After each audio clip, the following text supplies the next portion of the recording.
სალამი, მოგესალმებით. დაპირებისამებრ ვაგრძელებთ ჯონ მაკარტურის ქადაგებების ქართულ ენაზე ატვირთვას და მე ვინც მოისმინა ჩვენი წინა ჩანაწერი, იქაც ვახსენე რომ წიგნების თარგმნა გარკვეულწილად ახლა რაღაცნაირად შეჩერდა, იმიტომ რომ ველოდებით გზაშია გამზადებულია რამოდენიმე პროექტი და მათ ხორცშესხმას ველოდებით და უფალი ინებებს რომ ისიც დავასრულოთ ყველანაირად ერთ-ერთი წიგნი ალესტა ბეგიც რომელიც დავიწყეთ იმასაც ჩვენ ვაგრძელებთ თარგმნას. მანამდე კი გთავაზობთ ჯონ მაკარტურის ქადაგებების ქართულ ენაზე ატვირთვას, იმ თემების რომელიც ძალიან აქტუალურია, რომელსაც მეც უტრიალებ და იმედი რომ თქვენს გამოგადგება და კიდევ ერთხელ მინდა აღვნიშნო რომ შედარება არ არის ისეთი ადვილია ჯონ მაკარტურის ქადაგების თარგმნა, არა მარტო ხელოვნური ინტელექტს, არამედ ჩვენც გვიადვილდება მით უმეტეს როცა ბიბლიის მუხლებით არის ძალიან უამრავი გაჯერებული და ეს ჩვენს აშენებას ძალიან ხელს უწყობს სულიერ აშენებას და უნდა აღვნიშნო რომ ჯონ მაკარტური არა მარტო ჩემი აზრია, არამედ ვისთანაც ამაქვს მე შეხება და ვისაც ქონია შეხება ჯონ მაკარტურის ქადაგებებთან, თარგმნა იქნება თუ აქტიური მოსმენა, ახალგაზრდა თაობის შათვლითაც ძალიან თანმიმდევრულია ეს ყველაფერში აბსოლუტურად და რაცაც ამბობდა და ის რაღაცა პატარა შეიძლება გადახვევები რომელიც მას ქონია, ხო შეიძლება იყოს კაცრი ალკოჰოლთან მიმართებაში, რაც თავის თავზე აქვს ლაპარაკებები და ეხლა მან გადააფასა კიდევაც სხვების მიმართებაში ის არ არის ესეთი მკაცრი, ასევე აბორტებთან მიმართებაში შეიძლება მკაცრად ეჩვენებოდეს მისი პოზიცია და ასევე გახსოვთ ცნობილი მისი ესე თქვათ შეხედულება ანგელოზების თანაცხოვრება დაცემულ ცოდვადაცემულ ადამიანების დედაკაცებთან, ესეც თუ შეიძლება მეექვსე თავიდან დაბადებიდან, ეს შემთთვის არაფერს ესეთ აქტუალურს არ წარმოაჩენს. თავარი მისი ესხატოლოგიური შეხედულება სამყაროს მომავალზე დისპენსაცია, ასევე ისრაელთან მიმართებაში ეს იდეალურია. ეს ძალიან მნიშვნელოვანია, როცა მაგალითად ადრეს ვახსენო ტრამპის მომხრე თეოლოგები, ხო, და ტრამპის გვერდზე მყოფი ლიდერები ამას არასწორად უყურებენ და ქრისტიანულ ნაციონალიზმს მისდევენ. და იქ ისრაელს არ უტოვებენ ადგილს და აქედანაც ნახეთ როგორც არასდროს უკვე ხო თაობა მოდის და მე მიწევს ხშირად უნივერსიტეტებში ჩემი დავუშვათ სამსახურისა გამო შეხება სტუდენტებთან და ვხედავ თუ როგორ იზრდება სენტიმენტი, ანტიისრაელული სენტიმენტი, როგორ იკეთებენ ამ პალესტინის დროშებს, თავსაფარი იცით მათი ყელსახვევია თუ თავსაფარი და ძალიან სიმპათიზირებენ და არიციან კარგად და ეს დროდადრო რაც უფრო გაიზრდება, ისინი კითხვებს სვამენ, ჩემი საგადასახადო, ჩემი ფულები რატომ ხმარდება დაუშვათ ისრაელის ინტერესებს და არ ხმარდება პალესტინის და ასე შემდეგ და ამერიკაშიც უკვე ეს დაიწყო. თვით ჩარლი კირკიც უკვე გადასულიყო ამ რელსებზე. ასე რომ ეს ტენდენცია დაწყებულია და ამის ბრალია ის რომ ზუსტად არც ისლამს, არც მართლმადიდებლობას, არც კათოლიციზმს და არც პროტესტანტული ეკლესიების ბევრს უკვე უმეტესობას ხო არ ჯერა და არ იციან სწორად რა ელოდება სამყაროს. ანუ ბოლო მოვლენებთან არ აქვს სწორი შეხება და ინტერპრეტაცია არ ხდება სწორი თვით რობერტ სპროულსაც არ ქონდა სწორი ესხატოლოგია გამოცხადების წინზე და მოვლენებზე და სცენა. არ მარტო გამოცხადების, არამედ წინასწარმეტყველების. მე ამან გამაუცა და გამაკვირვა. და ჯონ მაკარტურთან ამას ჩვენ ვერ ხედავთ და აღარ ლაპარაკობ უკვე საკითხები როგორც არის მორალზე, პირად ცხოვრებაზე, ხო ძალიან როგორ გითხრათ ლიდერობაზე, უმწეკლობაზე, ღვთისმოსაობაზე, ღვთისმსგავსობაზე ლიდერის და ბევრ საკითხებზე, რომელიც შემთხვევით ძალიან აქტუალურია და მისაბაძია ის პიროვნება, დღესაც საფლავიდან ბევრისთვის ეტალონია და მისაბაძი, ისე განლო მან ცხოვრება. და ეხლა რა ყველას აქვს რაღაცა ნაკლოვანებები, რაღაცა გადაცდომები და ისიც ამბობდა თავად. ამ თემასაც როცა შევეხე ეს თემას სიცრუის, ტყუილის თქმა, როგორ და რანაირად, ხო? ეს ჩემთვის ძალიან აქტუალური იყო და აქედან გამომდინარე მე ვეძებ ხოლმე ისეთ ქადაგებებს, სერიალებს შეიძლება ნაკლებად იმას აქვს რა ხელი მოვკიდო. მე მინდა უფრო მრავალფეროვანი სხვადასხვა თემებს რო შევეხო და მოვძებნო და ქართულ ენაზე მოგაწოდოთ ჩვენს სპენელებს. აი მოდით მოვუსმინოთ ახლა ბატონ ჯონ მაკარტურს 2022-ში ეს ჩაწერილი. და ეს ეხება უკვე ტრამპის პირველ იმასაც, რა ქვია, თუ მთავრობები და ამერიკას აკრიტიკებს ძალიან და მაშინ ბაიდენი არის, აპრილი არის ეს და არჩევნებიც მოდის. აქედან გამომდინარე ის არასოდეს უკან არ იხევდა, რომ ყველანაირად გაეკრიტიკებინა თვით დონალდ ტრამპის პირველი დაუშვათ პრეზიდენტობა. და მეორეს უკვე თითქმის ვეღარც მოესწრო, ხო, თორემ რომ მოსწრებოდა, მე მჯერა, რომ ის არ გაჩერდებოდა და აუცილებლად თავის სათქმოს იტყოდა ის, რაც ხდება დღეს ადმინისტრაციის ირგვლივ, ხო? და ჩარლი კიგრის და ისიც თითქმის ერთ პერიოდში გარდაიცვალა. ასევე ჩარლი კიგრიც არ გაჩერდებოდა, იმიტომ გავლენიანი იყო, ხალხს ხვდებოდა და მე მიკვირს სად არიან დღეს აპოლოგეტები, სად არიან ის ეკლესიის ლიდერები, რომლებიც ხედავენ ამ სიცრუეს, რასაც სიცრუეს ასაღებენ, ხო? ამდათ თუნდაც ეს გაუთავებელი გართობის ინდუსტრია, როგორ თითქმის თეთრ სახში რო დაიდო უკვე ბინა, ხო? არა მარტო ფეხბურთმა, არა მარტო ბეისბოლმა უკვე ეს ორთაბრძოლები და ასე შემდეგ. და ამაზე ხმას რო არ იღებენ, აი ეს ჩემთვის ძალიან, რა ქვია, როგორ გითხრათ, და მართლაც უკანასკნელი მოხიკანები რო წავიდნენ, უკვე ვერავინ ვერ იღებს, გაბედულება არ ყოფნით მათ. და მათი რწმენა უკვე სუსტი არის, ხო? აი მოდით მოусმინოთ ახლა ტყუილის დამანგრეველი ცოდვა, ესე ქვია ამ ქადაგებას. ეფესელთა მეოთხე თავის ირგვლივ ტრიალებს ჯონ მაკარტური, სადაც არის განხილული ეს ტრანსფორმაცია, რა ხდება ახალი სულიერი დაბადების შემდეგ და როგორ იცვლება ადამიანი და სხვა ბევრი ბიბლიური მუხლებიც არის აქ მოყვანილი, რომელიც ძალიან საინტერესოა. როგორც ვიცით, ჩვენ ეფესელთა წიგნს ვკითხულობ და დღეს დილითაც გავაგრძელებთ. ამიტომ შესაძლოა ეფესელთა მეოთხე თავს გადავხედოთ. მე შეგახსენებთ თუ რაზეა ეს ეპისტოლე. ის ნამდვილად არის მოქცეული ადამიანის ტრანსფორმაციაზე. დიახ, ეს ტრანსფორმაციაზეა დაწერილი. მეორე თავში ვკითხულობთ ამას. პირველი მუხლიდან. და თქვენც გვტრები რომ იყავით თქვენი დანაშაულითა და ცოდვებით, რაშიც ოდესღაც დადიოდით ამ წუთისოფლის წესისამებრ. ჰაერის ძალთა მთავრისა და იმ სულის სურვილისამებრ ამჟამად ურჩ ძეებში რომ მოქმედებს, რომელშიც ოდესღაც ჩვენს მიმოვდიოდით ყველანი ჩვენი ხორციელი გულის თქმებით და ვასრულებდით ხორცისა და გულის ზრახთა ნებას და ბუნებით რისხვის შვილები ვიყავით, როგორც დანარჩენები. ხოლო წყალობით მდიდარმა ღმერთმა თავის დიდ სიყვარულში, რომლითაც შეგვიყვარა, ჩვენ დანაშაულის გამო მკვდრები გაგვაცოცხლა ქრისტესთან ერთად. მადლით ხართ გადარჩენილნი. აღგვადგინა მასთან ერთად და თან დაგვსხა ზეცაში, ქრისტე იესოში, რათა გამოჩნდეს მომავალ საუკუნეებში მისი მადლის გარდამეტებული სიმდიდრე ჩვენ და მიმოწყალებით ქრისტე იესოში. ვინაიდან მადლით ხართ გადარჩენილი, რწმენის მეშვეობით და ეს თქვენგან კი არა, არამედ ღვთისაჩუქარია, არა საქმეთაგან, რათა არავინ დაიკვეხნოს. ვინაიდან მისი ქმნილებანი ვართ ქრისტე იესოში შექმნილი კეთილი საქმეებისათვის, რომლებიც წინასწარ გაგვიმზადა ღმერთმა, რათა ამ საქმეებში ვიაროთ. აი ეს არის ის ეფესელთა წერილის ის ნაწილი, მეორე თავი, რომელზეც იქნება დღეს ჩვენი საუბარი. 10 მუხლი, რომელიც აღწერს დრამატულ, მუდმივ, მარადიულ, ყოვლისმოცველ ტრანსფორმაციას, რომელსაც სულის ხსნა ახდეს ადამიანის ცხოვრებაში. მეხუთე თავში გვაქვს კიდევ ერთი ნაწილი, რომელიც ამ ტრანსფორმაციას განიხილავს. აქ არის მეხუთე თავის კიდე მეხუთე მუხლი.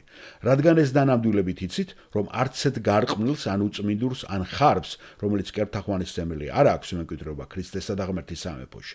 ნუ რავინ მოგატყუებთ ცარიელი სიტყვებით, რადგან ამის გამო ღვთის რისხვა ეწევა ურჩობის ძეებს. ამიტომ ნუ იქნებით მათი თანამონაწილენი, რათა ადრე სიბნელე იყავით, ახლა კი ნათელი ხართ უფალში. იარეთ როგორც სინათლის შვილები. ტრანსფორმაცია, როგორც ვთქვი, მარადიული, ზეციური და ყოვლის მომცველია. რას ნიშნავს ქრისტიანობა? პავლეს სიტყვებით მეორე კორინთელთა მიმართ მეხუთე თავში, მე-17 მუხლი ამას გვეუბნება. მაშასადამე ის, ვინც ქრისტეშია, ახალი ქმნილებაა, ძველმა განვლო და ახალა ყოველივე ახალია. პავლე პირველ კორინთელთა მიმართ მე-6 თავში, მე-11 მუხლში ჩამოთვლის ყველანაირ ცოდვას და შემდეგ ამბობს ამას. ასეთი იყო ზოგიერთი თქვენგანი უწინ, მაგრამ განიბანენით, მაგრამ წმინდა გახდით. მაგრამ გამართლდით ჩვენი უფლის იესო ქრისტეს სახელით და ჩვენი ღვთის სულით. ჩვენი ხსნა სრული ტრანსფორმაციაა. გსმენიათ ეს ჩვენებებში, ასე არ არის?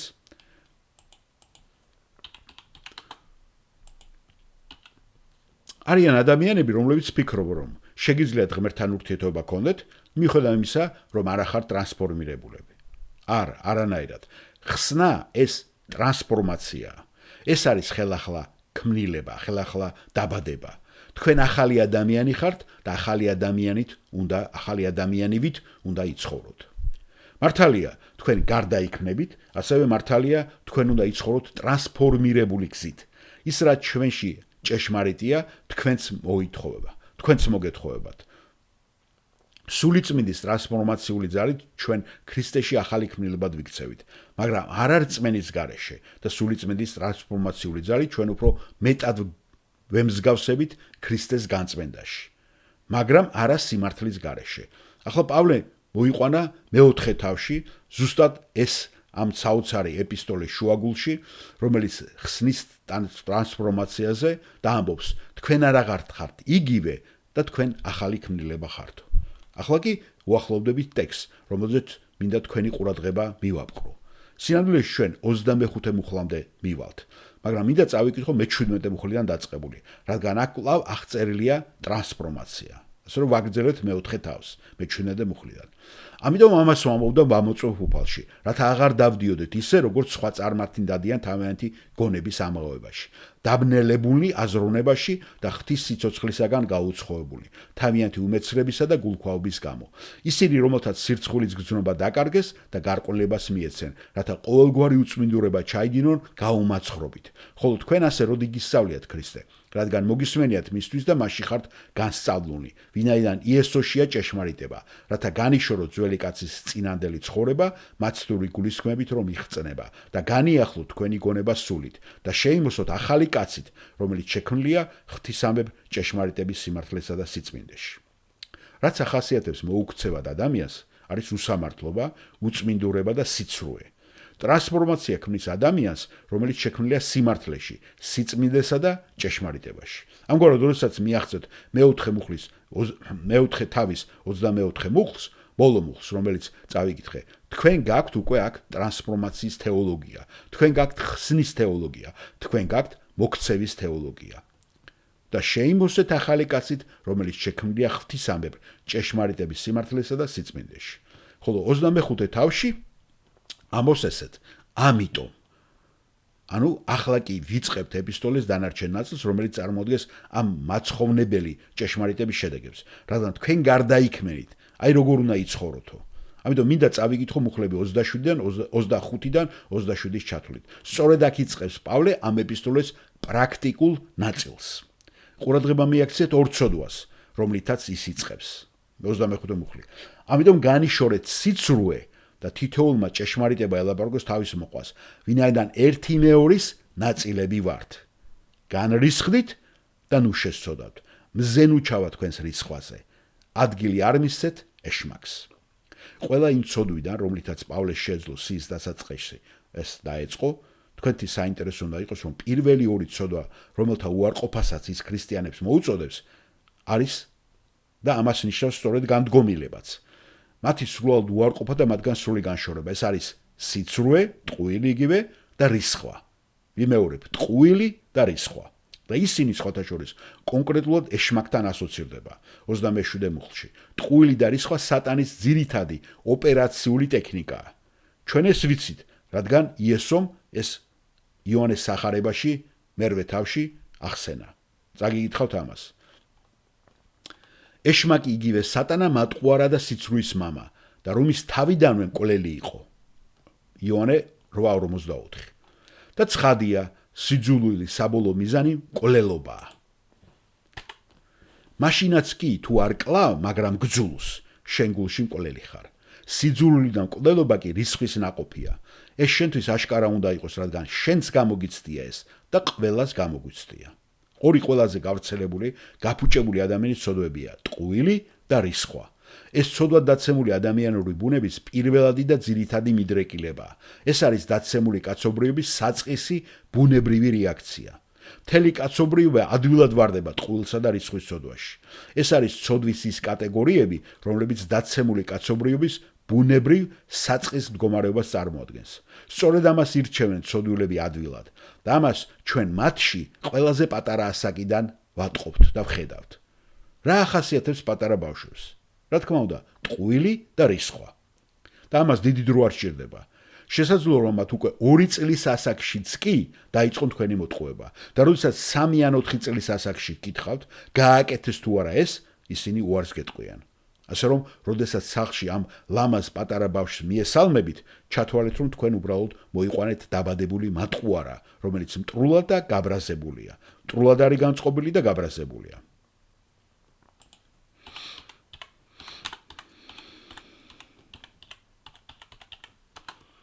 და შემდეგ გაგვირვებული უყურებთ, როცა უარს ეუნებით და ის იატაკზე გართხმული ისტერიკას იწყებს.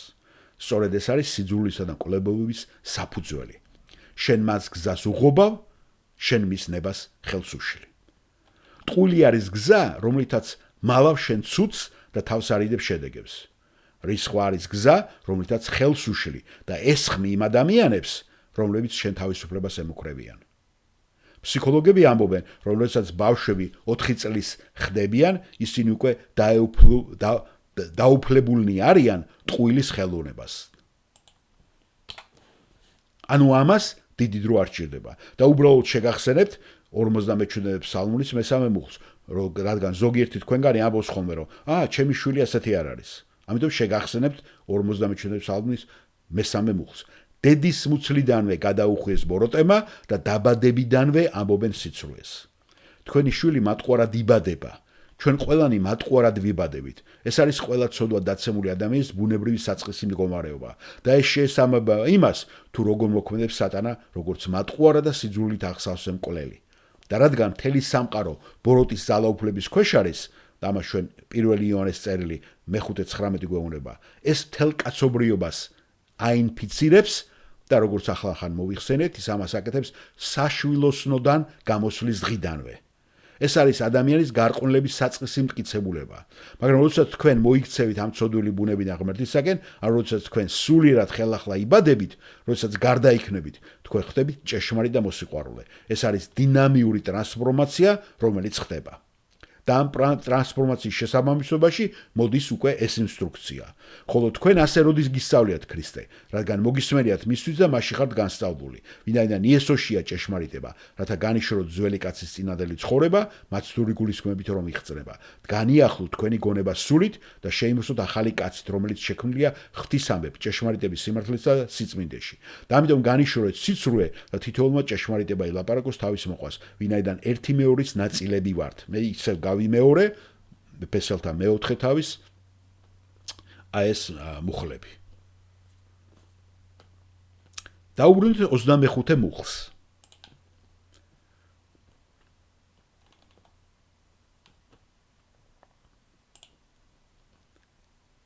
ამიტომ ჩამოიშოროთ სიცრუე, რადგან შეიცანით ქრისტე. და ისე მუხლი 20, რადგან მასში განისწავლენით. მუხლი 21, რადგან ჭეშმარიტება იესოშია, რადგან მიატოვეთ თქვენი წინა ცხოვრების წესი. ასევე 23 მუხლი, განახლდით თქვენი გონების სულით, რადგან შეიმოსეთ ახალი ღვთის მსგავსებით, შექმნილი ჭეშმარიტების სიმართლით და სიწმინდით. ანუ შეწყვიტეთ ტყუილი და განერიდეთ სიცრუეს. ამის დადებითი მხარე მე-4 თავის მე-15 მუხლში გამოჩნდა. სიყვარულით ჭეშმარიტების თქმა. ჩვენ ჭეშმარიტების ხალხი ვართ, ჩვენ მატყუარების სამყაროში ცხოვრობთ. განდგომა ნიშნავს უარყოფას და ძალიან მარტივად ეს არის გახდა, როგორც ქურტუკის გახდა, მაგრამ უფრო ხრმად მეტაფორული გაგებით ეს ნიშნავს რაღაცის უარყოფას. ანუ თქვენ უარყავით სიცრუე. ეხლა მოусმინეთ რომაელთა წერილის მე-13 თავს, მე-12 მუხლს. ანუ ეს არის ის, რასაც თქვენ უარყოფთ. ღამე მიდის და დღე ახლოვდება, ამიტომ მოვიშოროთ სიბნელის საქმეები და შევიმოსოთ ნათლის საჭურველით. ასევე ებრაელთა წერილის მე-12 თავის 1 მუხლი. ჩამოვიცილოთ ყოველი ტვირთი და დამაბრკოლებელი ცოდვა.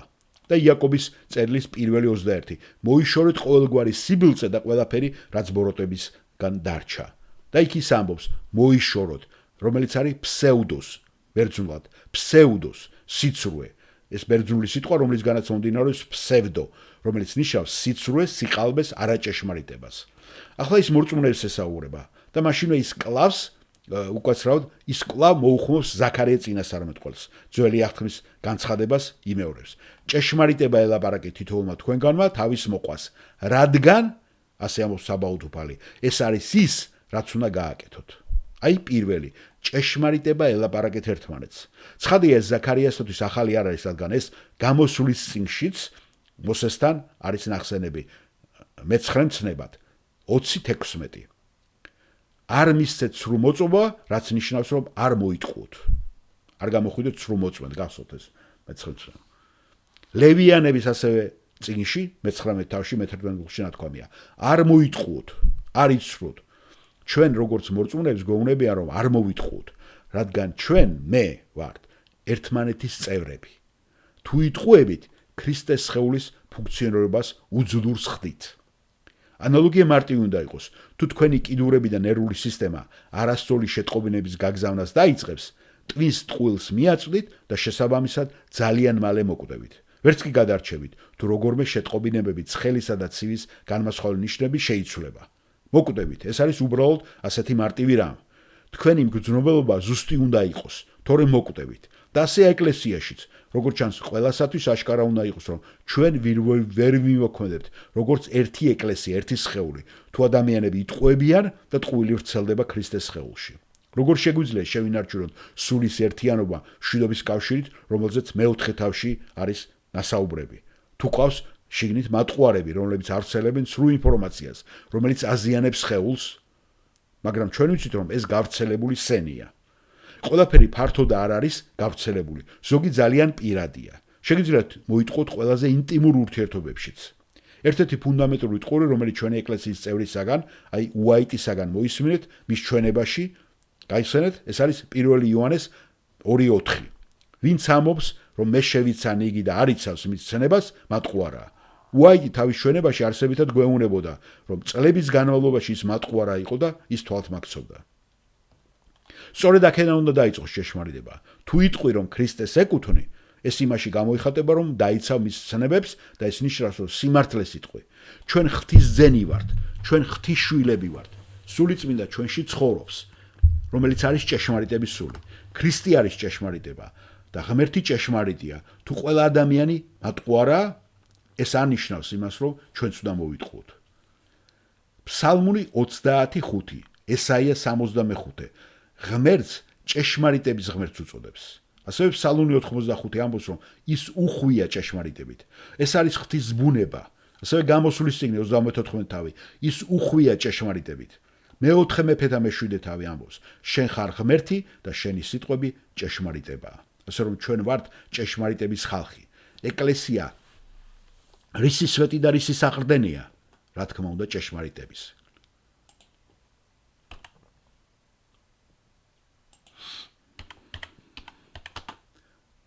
ეს არის ერთადერთი გზა, რომლითაც შეგვიძლია შევინარჩუნოთ სულის ერთიანობა მშვიდობის კავშირში. ეს არის ჭეშმარიტების თქმა. ტყუილი არასწორ სიგნალებს აგზავნის და კატასტროფულად საშიშია.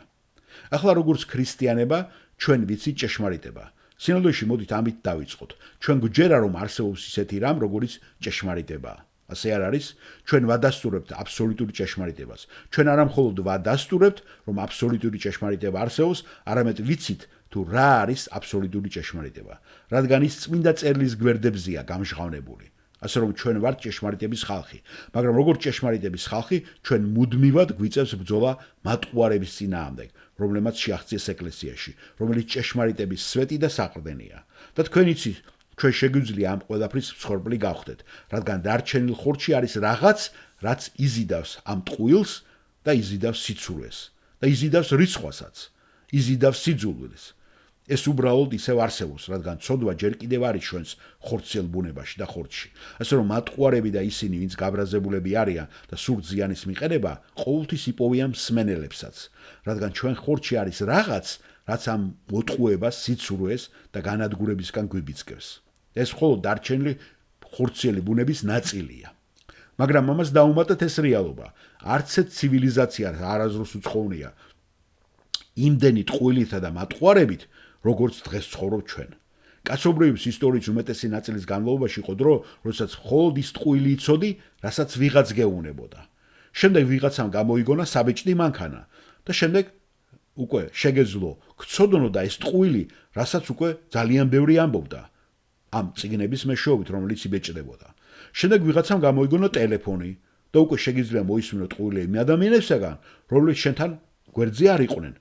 გირეკავენ და ტელეფონით გაწვდნენ ამ სიცრუეს. შემდეგ უკვე გამოჩნდა უკვე ტელევიზორი, რადიო მაუწყებლობა და ისმენ აქედან ამ ტყუილებს და სიცრუეს.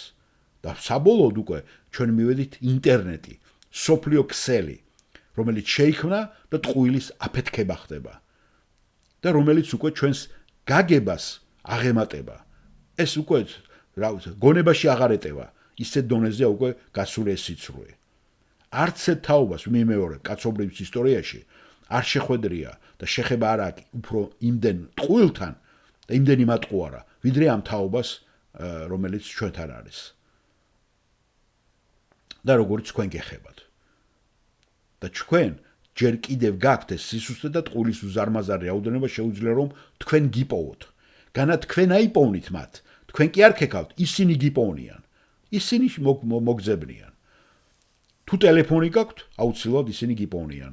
ჩაიხედებით და სოციალურ ქსელებში შედიხართ, ხო? ისინი მუდმივად გიპოვნიან. თუ რადიოს ჩართავთ, ისინი გიპოვნიან. ტელევიზორს ჩართავთ, ისინი გიპოვნიან. ესე იგი, ტყუილები დაგდებენ თქვენ რომ გიპოვნონ. ყველა ხანდახან იტყუება და უმეტესობა ადამიანები უმეტესად იტყუებიან. ადამიანები ყველაფერზე იტყუებიან. იტყუებიან ისეთ რაღაცებზე, რაზეც ტყუილი თქმაც კი არ გიფიქრიათ და უნებურად აკეთებენ. და იტყუებიან ისეთ რაღაცებზე, რაც აშკარად სიმართლეს არ შეესაბამება. მე მუდმივად ვფიქრობ, რომ თავარი ტყუილი ის არის, რომ შეგიძლია კაცი იყო და ქალად გადაიქცე. აი ჩემთვის გასაოცარია. წარმოდიდგენ რა სიგიჟეა ეს და თუ ამის გჯერა იმ ადამიანის დონეზე ხარ, ვინც თავს კარტოფილის ჩიფსად თulis. თუ ასეთი ურწმუნო ხარ, ყველაფერი შეიძლება რომ დაგაჯერონ და გითხრან. შემდეგ კი უყურეთ ჩვენს ბავშვებს და თქვენ ყავთ მთელი საზოგადოება შეერთებული შტატების პრეზიდენტის ხელმძღვანელობით, რომელსაც სურს დარწმუნდეს რომ კანონებს იღებს, რათა ეს ბავშვები დაასახიჭრნენ და მათი სული და გონება დაასახიჭრონ. დიახ, ამას ვამბობ. რათა გახდნენ ისინი, რაც ღმერთს არ ქონია განზრახული. დაასახიჭრონ. ნუ თუ ღვთისგულისათვის ამას ვამბობ, დიახ, ვიმეორებ კიდევ. პირდაპირ გაგებით მათი კანონები ასახიჭრებენ ამ ბავშვებს. ჩემს ცხოვრებაში ამაზე უფრო გარყვნილი არაფერი არ მსმენია. რომ აძლევენ ბავშვებს უკვე უფლებას, რომ თვითონ აერჩიონ, რა სქესის წარმოადგენლები უნდა იყვნენ. ფრთხილად იყავით, როცა ღმერთს თქვენ გარყვნილებაში ითრევთ. ფრთხილად იყავით, ვიმეორებ კიდევ. მაგრამ სამწუხაროა, ხალხი მაინც ტყუილს იჯერებს. თუ რამე სიტყვი ტრანსგენდერობაზე, ეს ტყუილია. და შეიძლება სამსახური დაკარგო, სკოლიდან გაგაგდონ. შეიძლება სწავლა გაგიუქმონ. სიმართლის შიში ტყუილის მასშტაბის დასტურია. ამიტომ ჩვენ ცხოვრობთ ძალიან რთულ პერიოდში. ზემოთ და ქვემოთ და საითაც არ უნდა გაიხედოთ. ყველაფერი ეს უზარმაზარი ტყუილია. ტყუილი, რომელიც ერთი შეხედვით უნდა უარყო.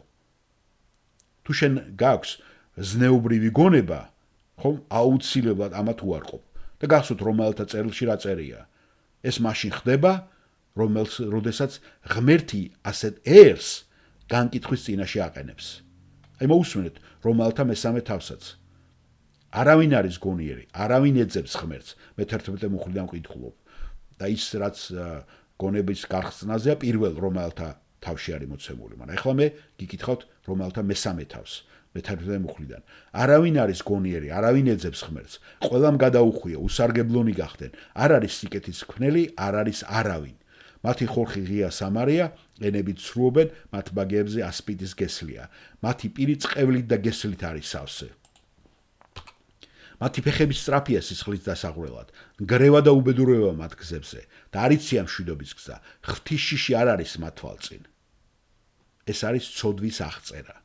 და პირველი ცოდვა, რომელიც კონკრეტულად არის ნახსენები, ტყუილია, სიცრუე, რადგან ისევ და ისევ ეს არის ცოდვა დაცემის ბუნებრივი საწყისი პოზიცია. სწორედ აქ მიდიან ცოდვილები ყველაზე ბუნებრივად. რატომ? თვით გადარჩენისათვის და რისხვისა და სიძულვილის გამო ზიანის მისაყენებლად.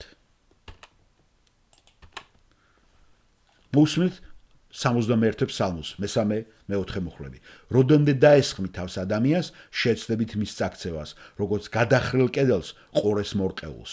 განიზრახეს სიმაღლიდან მისი გადმოგდება, სიცრუეს მიმართავენ, პირით აკურთხებენ, გულით კი სწყევლიან. რატომ ესხმის თავს ადამიანი სხვას? იმიტომ რომ სიცრუით კბება, პირით აკურთხებენ, მაგრამ შინაგანად წყევლიან. სწორედ ასე იქცევიან ადამიანები.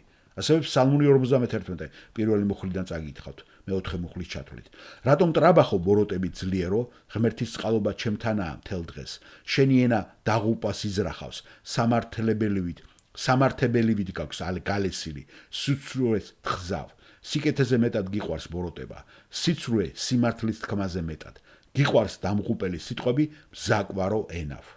დიახ, თქვენ არა მხოლოდ გსურთ ადამიანების დასახიჩრება თქვენი ტყუილებით, არამედ გსურთ მათი სინამდვილეში დასახიჩრება, რადგან ბოროტება სიკეთეზე მეტად გიყვარს, სიცრუეს უფრო მეტად გიყვარს, სიცრუე უფრო მეტად, ვიდრე სიმართლის თქმა. გიყვარს ყველა შამთქმელი სიტყვა, მატყუარა ენაო, რასაც ეს ფსალმური ამბობს. აი რას ამბობს წმინდა წერილი მატყუარებზე, რომელთა პირველი თავის თანახმად ღმერთი ადამიანის იმიტომ განჯის, რომ მათ ჟერათ ტყუილის, ჟერათ სიცრუეს. ეს არის გარყვნილების გონების ნაწილი. მე წაგითხრათ რამოდენიმე მუხლს 25, რომელთაც ღმერთის ჭეშმარიტება სიცრუით შეცვალეს, თაყვანსცემდნენ და ემსახურებდნენ ქმნილებას, ნაცვლად შემოქმნისა, რომელიც კურთხეულია უკუნისამდე ამინ. 28 და რა კი არ ეცადნენ, რომ გონები ჩაწვდომდნენ ღმერთს, ღმერთმა უკუღმართ გონებას გადასცა ისინი, რათა დაუწესებელი ეკეთებინათ. და 29 ახსნილიანიან ყოველგვარი უმართლობა იგივე ტყუილი, ბოროტებით, ანგარებით და სიავით. ნახეთ, ისევ რისხვა, ბოროტება, სავსენი შურით, კვლელობით, შუღლით, ვერაგობით, უზნეობითა და მაბეზღარობით. და თუ მომავალში გავიხედავთ რა გველის წინ, ამას უკვე მეორე თესალონიკელთა მეორე თავის მუხლები 11 და 12 მოგვითხრობს. იმ დროზე, როდესაც ჩვენი უფალი მოვა და აიტყვის. ამიტომაც უგზავნის მათ ღმერთი მცდარქმედებას, რათა ყალბი იწამონ, რომ განკითხულ იქნას ყველა, ვინც არ იწამა ჭეშმარიტება, მაგრამ მოიწონა უსამართლობა. ეს დიდ ნახტომს არ გავს ძალიან. რამდენად რთული იქნებოდა ღმერთისათვის მთელი მოსახლეობის შეცდომაში შეყვანა მაცდური გავლენით. ისინი ისედაც უკვე შეცდნენ იმაში, რაც აშკარა უნდა იყოს. და ეს უარესდება, ტყუილი, ეს იზრდება და იზრდება. და კიდევ უფრო გაუარესდება.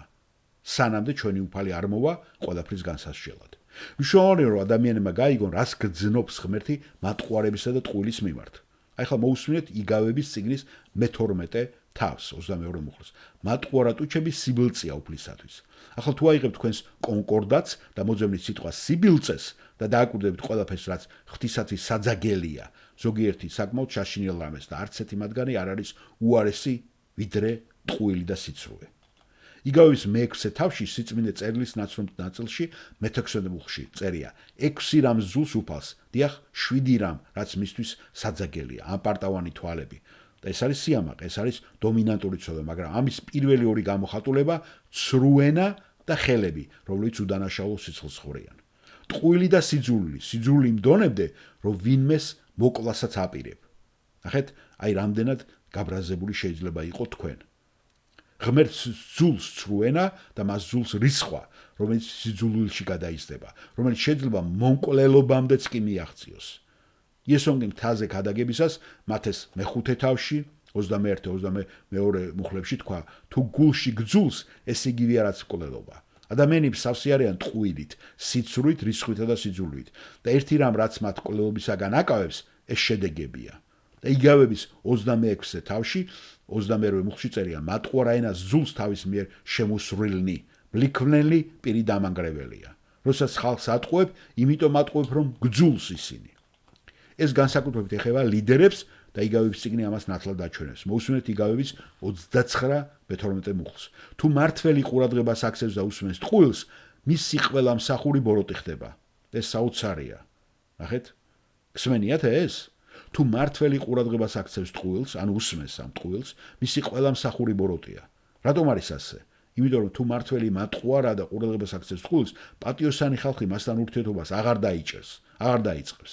ასე რომ, როდესაც ყველაფრის სათავეში მატყუარა ყავს, ის უბრალოდ მატყუარებს აგროვებს და შემდეგ უზარმაზარი მოტყუება გექნებათ. მატყუარა პრეზიდენტი გარშემორტყმული იქნება ადამიანებით, არა მხოლოდ იმ ადამიანებით, რომლებსაც შეუძლიათ მისი ტყუილის ატანა, არამედ იმ ადამიანებით, რომლებიც თავად არიან მატყუარები და კმაყოფილები არიან ტყუილით. და მოტყუების კომპლექსი უკვე დომინირებს. სწორედ ამიტომ ამ სიგავების 17 თავის მეშვიდე მუხლი ცრუბაგეები არ არის კეთილშობილი ადამიანის ან თავრისათვის, როდესაც ადამიანი პასუხისმგებლ თანამდებობაზე იტყუებიან, ისინი უფრო მეტი მატყუარად ირგვლივ ჩდებიან და მოტყუების ქსელი ძლევამოსილი და დამრთგუნველი ხდება. ბოლო რამდენიმე წლის განმავლობაში ჩვენ ქვეყანაში ჩვენ ისეთ დონის ტყუილის წინაშე აღმოჩნდით, რომელიც ალბათ ჩვენი უმეტესობა ფიქრობდა, რომ არასოდეს მოხდებოდა. მაგრამ მათ ტყუილს ჟერათ და ამიტომ ღმერთიც გვიგზავნის ამ სიცრუის გავლენას და ისინი კიდევ უფრო მეტ ტყუილს დაიჯერებენ. ისინი მატყუარები არიან, ისინი ტყუილებით არიან გარშემორტყმული. სამწუხაროდ არსებობენ ადამიანები, რომლებიც საკუთარ თავს ქრისტიანებს უწოდებენ და ტყუილის ქსელს ქსოვენ საკუთრივ. კორუმპირებული მატყუარა ლიდერი კორუმპირებულ მატყუარა თანამოძრეებს იზიდავს. ძველი ათვლის განმავლობაში მატყუარა ტუჩები ყოველთვის ღვთისადმი ზიზღის დასტურია და ეს ძალიან მნიშვნელოვანია. თუ გძულთ ღმერთი, თუ იტყუებით, რადგან ღმერთს სულს ტყუილი, ამიტომ თქვენ ღმერთს ეწინააღმდეგებით. არ არის რთული იმის ცოდნა, რომ ღმერთს სულს ტყუილი, ასე რომ თუ კმაყოფილი მატყუარა ხართ, თქვენ ღმერთს ეწინააღმდეგებით ჩათვალეთ. ეს მისთვის საძაგლობაა და ეს მის მიმართ ზიზღს აჩვენებს. და მე გაფრთხილებთ ამის შესახებ. ყოველი ტყუილი, რაც კი ოდესმე გითქვათ, ზეცაში იწერება, ყოველი ტყუილი, რასაც კი ოდესმე იტყვით, მათეს სახარების გახსოვთ 12-36-ში ენათქვამი. თქვენ კი გეუბნებით, რომ ყოველი ფუჭი სიტყვისათვის, რომელსაც იტყვიან ადამიანები, პასუხს აგებენ განკითხვის დღეს. ჯოჯოხეთი სავსეა მატყუარებით, ზეცა სავსეა მიტევებული მატყუარებით. ანუ ყველა მატყუარა ვიყავით ჩვენ დაბადებიდან, მაგრამ ადამიანი რომლებმაც მოინანია, ის უკვე აღარ არის ესეთი. ფიქრობ ეს ძალიან რთული პერიოდია. თუ თქვენ მშობელი ხართ, იმიტომ რომ თქვენ აუცილებლად თქვენ შვილს სიმართლის თქმისაკენ უნდა უბიძგოთ. თუ მას რაიმეს გაკეთებას ასწავლით, ეს სიმართლის თქმისაკენ სწრაფვა უნდა იყოს. ჩვენ ყოველთვის ვეუბნებოდით ჩვენ შვილებს, ყველაზე გონივრული რამ, რაც კი შეიძლება გააკეთოთ, არის აღიაროთ, რომ იტყუებით, რადგან შედეგები ყოველთვის უარესი იქნება. თუ იტყუებით, ვიდრე სიმართლის თქმას. და ასე გვექცევა ღმერთიც. ჩვენ ასე არ არის, თუ აღიარებთ ჩვენ ცოდვას, ის ერთგული და მართალია და მე რა ხდება? ის მოგვიტევებს ჩვენ ცოდვებს. მაგრამ თუ ჩვენ ცოდვას დავფარავთ და ვიტყუებით, უბრალოდ საფრთხეში ვიგდებთ თავს. ასწავლეთ თქვენ შვილებს სიმართლის თქმა, ეს აბსოლუტურად კრიტიკულია. როგორც მშობელმა პასუხი აგებინეთ და გააგებინეთ თქვენ შვილებს, როდესაც იტყუებიან და როდესაც ისინი მრისხანებენ. მათ უნდა იცოდნენ, რომ ტყუილის შედეგი ყველაზე საშინელი შედეგია. მათ უნდა ეშინოდეთ ტყუილის, რადგან ადამიანი, რომელსაც არ ეშინია ტყუილის შედეგების, ჩაიდეს ნებისმიერ სხვა დანაშაულს, ნებისმიერ ცოდვას. გსურთ, რომ თქვენ შვილს იმდანად შეეშინდეს ტყუილის, რომ როდესაც ის იტყუება, იცოდეთ, რომ იტყუება, რადგან აღარ უნდა თვალებში შემოხედვა. ის თავს ხრის, თვალებს ხუჭავს, სიტყვებს ეძებს, ფეხებს აკანკალებს და თქვენ იცით, რომ ის იტყუება. და ის იტყუება, რადგან მისი სინდისი გააქტიურებულია, რადგან თქვენ ეს სინდისი სიმართლით გაწრთვენით უკვე. ამ საზოგადოებაში სიმართლის თქმას თავისი ფასი აქვს. სწორედ აქედან მოდის ეკლესიის დევნის უმეტესი ნაწილი. გესმით ალბათ, ხომ? რას ვამბობ? რადგან ჩვენ ვართ სიმართლის ხალხი და სიმართლეს ვამბობთ. და ერთადერთი რასაც ტყუილის კულტურა ვერ იტანს, არის სიმართლე. ასე არ არის, ასე რომ ჩვენ ნამდვილად ვიქნებით ამ მთელი სიცრუის სისტემის მტრები. ამის ილუსტრაცია ვფიქრობ და ძალიან ძლიერია, თუ დაუბრუნდები ჩვენ ერემიას მეხუთე თავს. ერემიას მეხუთე თავს ჩემთვის მე კი მინდა რომ ბევრი დრო გქონდეს, მაგრამ ჩვენ გაგიზიარეთ იმას, რაც ჩვენ მოვიძიეთ და რაც გვაქვს. მაგრამ ამაზე ბევრი საუბარი შეიძლება. ერემიას მეხუთე თავში შეგიძლიათ შეამჩნიოთ ეს, ის უქადაგებს სამხრეთ სამეფოს, იუდას სამეფოს და ეუნება, რომ განკითხვა ბაბილონისაგან მოდის და მათ ტყვეობაში წაიყვანენ და ეს მოხდა ძველი წელთაღრიცხვით 586 წელს. მათი ცოდვების სიმძიმე ეს მეხუთე თავშია გადმოცემული და ეს არის მიზეზი, რის გამოც ისინი განისჯებიან.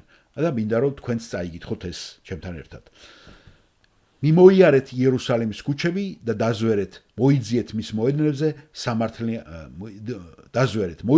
მოედნებზე სამართლიან კაცს თუ იპოვით, ჭეშმარიტების ძემლელს, მაშინ შევიწყალებდი იერუსალიმს. თუმცა ამბობენ, როგორც უფალი ცოცხალიაო, მაგრამ ნამდვილად ცრუდ იფიცებენ. უფალო, განა ჭეშმარიტებას არ ეძებს შენი თვალი?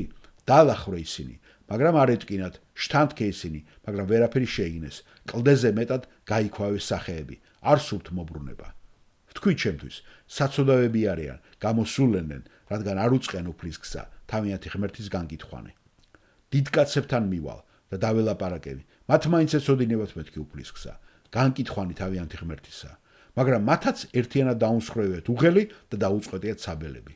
ამის გამო შემუსრავს მათ ტყის ლომი, უდაბნოს გელი გააპარტახებს, ჯიქი დაუდარაჯდება მათ ქალებს, დაგლეჭს ყოველი იქიდან გამოსულს, რადგან გამრავლდა მათი დანაშაული, გახშიდა მათი განდგომა. როგორღა გაპატიო ეს? შენმა ძეებმა მიმატოვეს და იმათ იფიცებენ ღმერთები რომ არ არიან.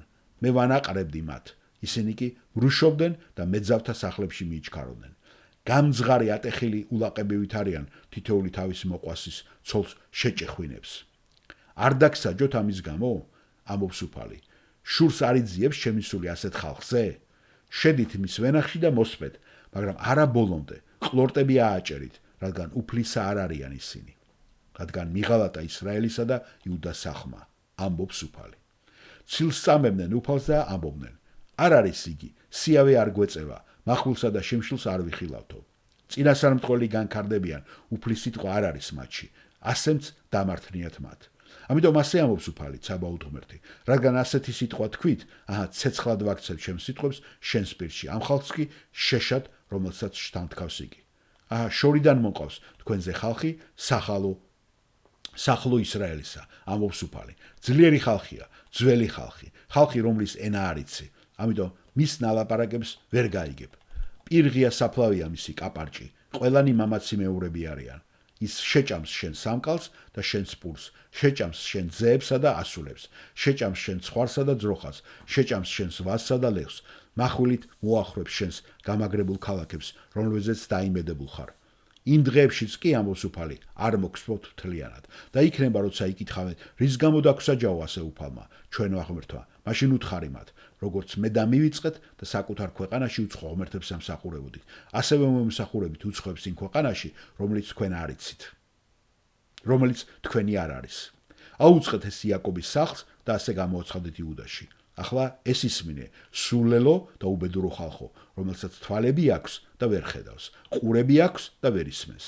ჩემი არ გეშინიათ, ამბობს უფალი, არ თრთიხართ ჩემს წინაშე, რომელმაც ზღვას ქვიშა დაუდეს აზღვრად, სამუდამო წესად, რომელსაც ვერ გადაუხვევს, თუმცა ბობოქრობენ მისი ტალღები, მაინც ვერ ძლევენ, ღრიალებენ, მაგრამ ვერ გასცდებიან მას.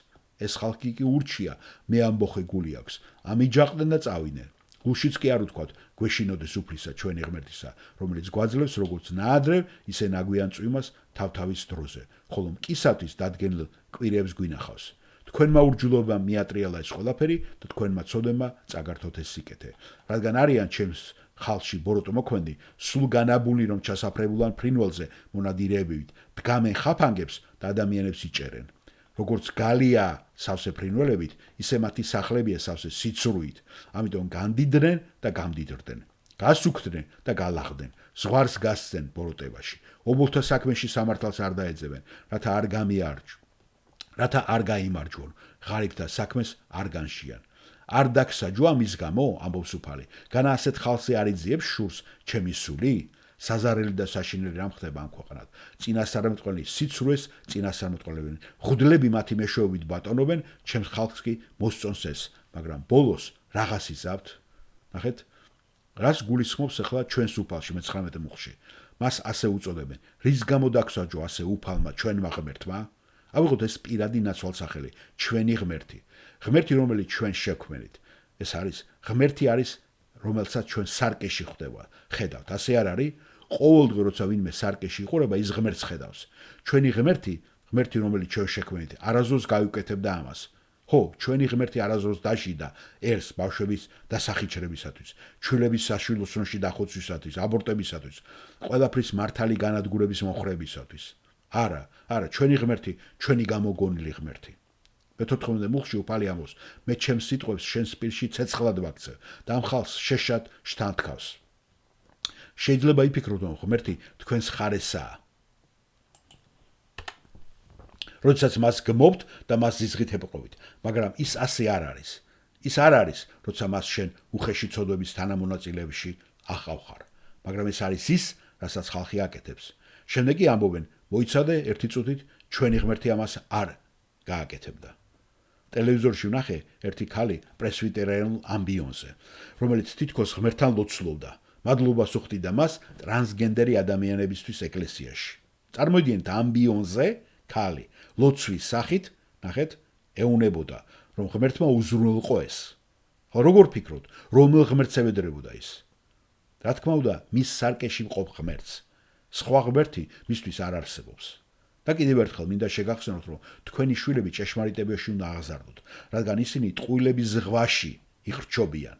და თუ მათ არ შეაკავებთ შედეგების შიშით, რომელიც თქვენ ჩაუნერგეთ, თუ ისინი არ გრძნობენ სინდისის ძლიერ ქეჯენას და ჭეშმარიტ ცოცხალი ღმერთის შიშსაც კი, ისინი უფრო გრძნობიარენ იქნებიან კულტურაში დომინანტური ტყუილების მიმართ და გაუჭირდებათ სიმართლის თქვა, რადგან ამას სერიოზული შედეგები მოყვება.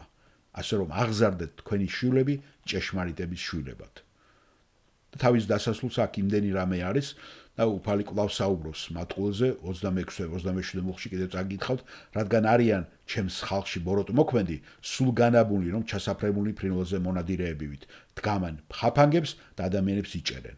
როგორც გალია სავსე ფრინველებით, ისე მათი სახლებია სავსე სიცრუით. ამიტომ განდიდნენ და გამდიდნენ. ხედავთ? აქ ერემიასთან რას ხედავთ? ამ კულტურაში ყველაზე დიდი მატყუარები, როგორც ჩანს, ძალაუფლების მქონე, ფულიანი ადამიანები არიან. ასე არ არის განა? გადახედეთ ჩვენთან ამერიკაში მილიარდელების ოდენობას. გასუქდნენ 22 მუხლი. გასუქდნენ და გალახდნენ. ზღვარს გასცდნენ ბოროტებაში. ობოლთა საქმეში სამართალს არ დაეძებენ, რათა არ გაიმარჯვონ. ღარიბთა საქმეს არ განშიან. და 29 მუხლი. ამბობს უფალი, ასეთ ერზე არ უნდა ვიძიო შური? და წარმოიდგინეთ შემდეგ 21 მუხლში, რელიგიურ ლიდერებიც კი პირიქით მათ ეხმარებიან. საშინელი და საზარელი რა მოხდა ქვეყანაში? წინასწარმეტყველები, ცრუ წინასწარმეტყველები და მღვდლები საკუთარი ძალით მართავენ და ჩემს ხალხს ეს ძალიან უყვარს. მაგრამ რას იზავთ ბოლოს? ეკითხება ღმერთი. მონიშნეთ თქვენთვის და ჩაინიშნეთ. თუ თქვენ იცხოვრებთ უხდო ტყუილების კომპლექსში, აუცილებლად ბოლოს საშინელი რეალობა გელოდებათ. ალბათ თქვენ შემეკითხებით, კარგი, მაგრამ რა არის დასასრული? მოდით წავიდეთ და ნახოთ გამოცხადების წიგნში, 21 თავში. წმინდა წერილის ეს შვენიერი ნაწილი, რომელიც 60 ხილვას გვაძლევს, ნახეთ რას ამბობს. და ყურადღებით მოусვინეთ 21:8 გამოცხადების წიგნის.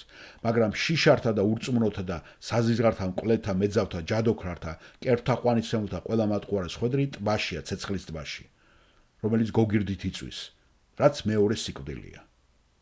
მე ეს ადრეც თქვი და კიდევ ერთხელ ვიტყვი, ჯოჯოხეთი სავსეა მატყუარებით, ხოლო ზეცა კი სავსეა მიტევებული მატყუარებით, რომლებიც ჭეშმარიტების ხალხად გარდაიქმნენ და მოახდინეს ტრანსფორმაცია. იქ გეუნებიან, რომ ზეცაში მატყუარები არ იქნებიან, რადგან ყველა მატყუარა ჯოჯოხეთში იქნება ჩაყრელი. ყველა მათგანი. და გამოცხადების 22 თავში, აქაც საოცარია, რომ ტყუილის კონკრეტული საკითხი წმინდა წერილის ნახეთ ბოლომდე მიდის. მე-14 მუხლი. ნეტარ არიან ისინი, ვინც რეცხავენ თავიანთ სამოსელს, რათა კონდეთ უფლება სიცოცხლის ხესთან, მისასვლელად და შევიდნენ ქალაქში კარიბჭით. და ეს არის ზეციური ქალაქი იერუსალიმი. და გარეთ არიან ძაღლები და ჯადოქრები, მეძავები, მკვლელები, კერთაყვანისმცემლები. აქაც იგივე სია, რაც 21 თავში, მე-15 და ყველა, ვისაც უყვარს და შადის ტყუილს. ანუ ისინი არ არიან ზეცაში. ზეცა მატყუარებისთვის აღარ არის. ზეცაში მატყუარები არ არიან. ეს არის ყველაზე მნიშვნელოვანი ილუსტრაცია ღვთის სიძულვილისა, რომელიც დომინირებს ძალაუფლების სტრუქტურაში, ამ სამყაროში და ამ ერში. ისინი იტყუებიან, ისინი ცრუობენ, ისინი ყველაფერზე იტყუებიან, რათა დაფარონ თავიანთი ცოდვა და მათი ცოდვილების სურვილების წინ წასაწევად, საკუთარი თავის დასაცავად, ან ძალაუფლებით და ფულით გამდიდრებისათვის ყოველთვის ცრუობენ. და კიდევ ერთხელ ვამბობ იმას, რაც ადრე ვთქვი, არასდროს ყოფილა დრო, რომ ამდენ ტყუილსა და მატყუარაში ჩვენ ჩავძირულიყავით. ყოველთვის არსებობდნენ ტყუილები და მატყუარები, რადგან ყველა ადამიანი ნაგულისხმობ მდგომარეობაში იტყუება, მაგრამ არასდროს ჰქონია მათთან ურთიერთობა ჩვენი ნორმალური ურთიერთობის ფარგლებს გარეთ. ისე როგორც დღეს ჩვენ აგვაქვთ. ამიტომ სამყარო მუდმივად გვაბრალებს თავის ყველა ტყუილს. ახლა კი სამყარო მანიაკივით ცდილობს ცენზურას, რომ გაუწიოს იმ ადამიანებს, რომელიც სიმართლეს ამბობენ. ხლა არ მაინტერესებს როგორია სიმართლე. ეს შეიძლება იყოს სიმართლე ნებისმიერ ადამიანზე, სიმართლე ნებისმიერ მოვლენაზე, მაგალითად სიმართლე კოვიდის შესახებ. რაც გავრცელდეს, ხო სიცრუე იყო ეს, ხო? ისინი იტყუებიან, მაგრამ ჩვენ უნდა უთხრათ მათ. და ეს არის თანაგრძნობის გაფრთხილება. თუ მატყუარა ხარ, თუ იტყუები, ჯოჯოხეთში მოხვდები. ეს ასე მარტივია. თუ არ გარდაიქნები ჭეშმარიტების თქმელად, ვერასოდეს შეხვალ სათასაცუპელოში. გარეთ დარჩები ცეცხლის ტბაში. გადაიგდები. იქნებ ეს თქვენი ტყუილი პირდაპირ ტყუილი, ნახევრად სიმართლე, რომელიც შეცდომაში შეყვანას ისახავს მიზრად, ცრუ ჩვენება, გაზვიადება, ტრაბახი, მლიქვნელობა, ცილისწამება, ცრუ ბრალდები, თვალთმაქცობა, მატყუარას აქციელი, ნებისმიერი სახის ტყუილი, თუ როგორც გამოცხადება ამბობს, თუ თქვენ გიყვართ და ტყუილს ასწავლით, ვერასოდეს მოხვდებით ღვთის წმინდა ცაში. რა სახისაც არ უნდა იყოს ეს ტყუილი. ცაში მხოლოდ შენდობილი მატყუარები არიან, რომლებიც გარდაიქმნენ.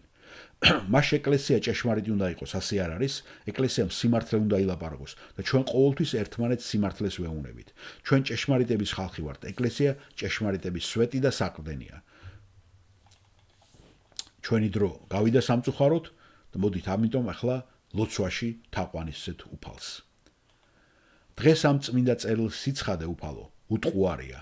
ჩვენ არანაირი გამართლება არ გვაქვს და ვლოცულობ, რომ ყველამ ჩაატაროს ინვენტარიზაცია და თქვენი სულიწმინდის შთაგონებით გამოიკულიოს, სულიწმინდის დარწმუნებით, ჩვენი სინდისის გააქტიურებით, გააცნობიეროს, ჭეშმარიტების ხალხი ვართ თუ მატყუარები.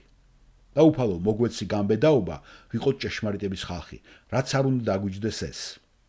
იმის ცოდნით, რომ შენ ხარ ჭეშმარიტების ღმერთი, რომ ქრისტე არის ჭეშმარიტება, სულიწმინდა არის ჭეშმარიტების სული, წმინდა წერილი არის ჭეშმარიტება და ჩვენ დაცულები ვართ შენი დაპირებით, რომ დაიცავ შენ ჭეშმარიტებას და შენს ხალხს.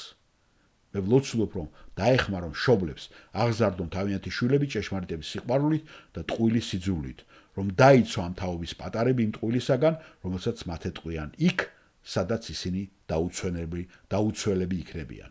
ეს იქნება მედია, სკოლა, უნივერსიტეტი, ნებისმიერი საშუალებით. დაიცავი შენი ეკლესია სიცრუისაგან, დაგვიფარე ჩვენ, რათა ყოველთვის ვიყოთ ცნობილები, როგორც ჭეშმარიტების ერთგუნი, ჭეშმარიტების მოყვარული, ჭეშმარიტების ქადაგებელი ნებისმიერ ფასად.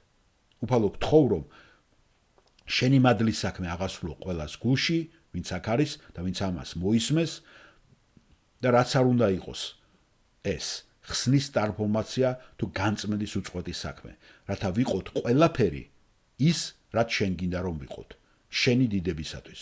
ვლოცულობ ჩვენი ხსნელის იესო ქრისტეს სახელით. ამინ.